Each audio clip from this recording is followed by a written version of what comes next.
ព្រះអម្ចាស់នរោត្តមចក្រាវុធនិងព្រះអម្ចាស់ក្សត្រីនរោត្តមរតនាទេវី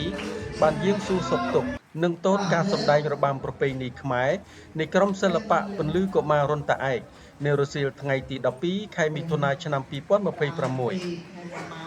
ឧត្តមវិជ្ជបណ្ឌិតអង្គសម្បូរបានថ្លែងទៅកាន់សាសានុសិស្សលោកគ្រូអ្នកគ្រូអំពីអត្ថន័យដ៏ជ្រាលជ្រៅនៃព្រះវត្តមានរបស់ព្រះអង្គនៅក្នុងឱកាសនេះនេះព្រះអង្គទាំងពីរនេះគឺជាចៅរបស់សម្ដេចឪសម្ដេចតាលោកយាយរបស់យើងហើយលោកយាយមកនេះដើម្បីធ្វើពិធីអបអរសាទរថ្វាយព្រះអង្គដល់លោកយាយដែលថ្ងៃទី18ខែមិថុនាខាងមុខនេះគឺជាថ្ងៃចម្រើនប្រជជនរបស់លោកព្រះអង្គម្ចាស់បានកោតសរសើរនៅទេពកោសល្យដ៏ប៉ិនប្រសប់របស់ក្រុមសិល្បៈដែលជាកុមារាកុមារីក្រីក្រទាំងអស់ដែលបានខិតខំសិក្សារៀនសូត្រទាំងមុខវិជ្ជាចំណេះដឹងទូទៅនិងសិល្បៈវប្បធម៌ប្រពៃណីជាតិខ្មែរ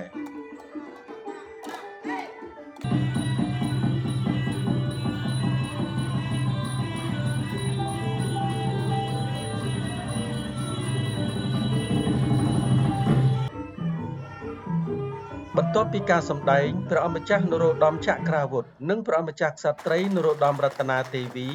បានប្រទានកញ្ចប់អនុស្សាវរីយ៍ដល់ប្អូនព្រមទាំងថវិកា1,500,000 រៀលសម្រាប់ឧបត្ថម្ភដល់មជ្ឈមណ្ឌលនេះ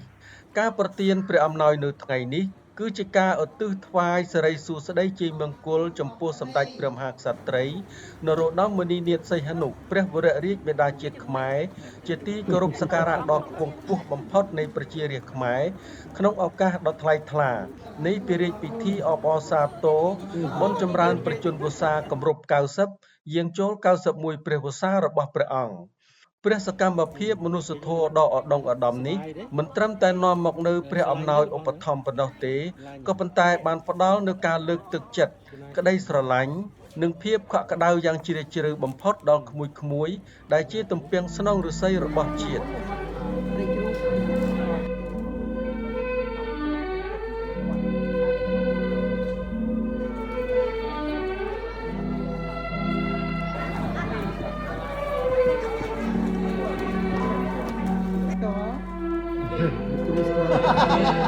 ជួយចៅចូលហើយបើ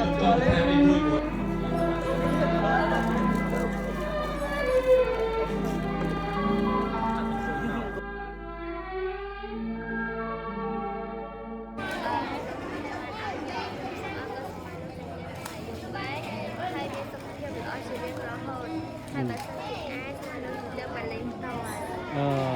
អូនបងជូនពរឲ្យ